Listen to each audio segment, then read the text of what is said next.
तो जहाँ आप ऑनलाइन प्लेटफॉर्म पर आते हैं वहीं आपको जीएसटी लेना ज़रूरी हो जाता है। तो जीएसटी लेने के रजिस्ट्रेशन लेने का मुझे तो आज तक कोई नुकसान समझ में नहीं आया, सिवाय फायदा। जो ऐसे लोग हैं जिनकी फैन फॉलोइंग अच्छी है, जिनके पास रीच अच्छी आ रही है और यदि उसकी लिमिट 20 लाख से ऊपर है तो जीएसटी तो लेना ही। सरकार की तरफ से जो भी फायदे हैं वो भी मिलेंगे। सरकार की तरफ से सर व्यापारियों के लिए और खासकर जो छोटे व्यापारी हैं, और उसमें भी अगर एक विषय लें तो जो बिजनेस एंटरप्रेन्योर्स हैं उनके बीच में भी बड़ा कौतूहल का विषय रहता है। तो सरकार ऐसे लोगों को प्रमोट करने के लिए जीएसटी विभाग की तरफ से क्या कुछ योजनाएं ला रही हैं और क्या कुछ नवाचार किया जा रहा, उसको हम चाहेंगे आप कैमरे के माध्यम से हमारे दर्शकों तक पहुंचाएं। देखिए, आज की तारीख में आप कोई भी प्रोडक्ट बेच रहे हो, इवन आप एक अच्छे मोटिवेशनल स्पीकर हो, आप एक अच्छे एस्ट्रोलॉजर हो, आप एक अच्छे कुछ भी मतलब सर्विस प्रोवाइडर हो, भाई बोलना भी एक सर्विस प्रोवाइडिंग है, तो उसके लिए आप भी जीएसटी ले लेंगे आप? अरे नहीं दादा, मतलब कहने वाले कि आप कहीं ना कहीं, हमारा तो सर वही पेशा है, वही धर्म है।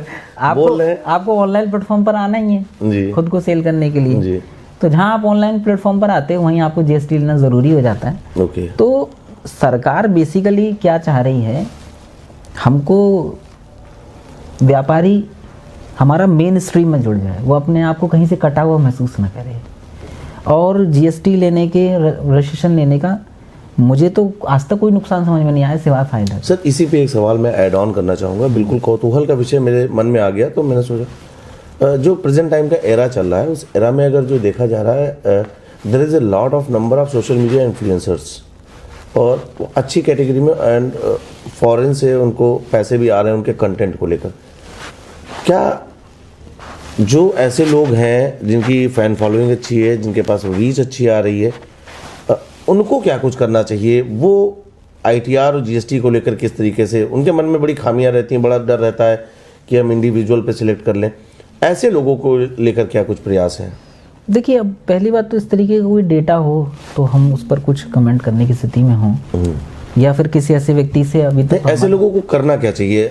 जैसे वो काम कर रहे हैं तो जीएसटी में उनको इनरोल कराना चाहिए खुद को या नहीं? नहीं, if they are providing service तो डेफिनेट, और यदि उसकी लिमिट 20 लाख से ऊपर है तो जीएसटी तो लेना ही चाहिए। ये बड़ा विषय है, ये काफ़ी बड़ा विषय है, खासकर उन तमाम सोशल मीडिया इन्फ्लुएंसर्स के लिए और डिजिटल प्लेटफॉर्म पे काम करने वाले तमाम लोगों के लिए। अगर आपकी इनकम 20 लाख के ऊपर है तो आप जीएसटी रजिस्ट्रेशन करा सकते हैं, और इससे आपको सरकार की तरफ से जो भी फायदे हैं वो भी मिलेंगे।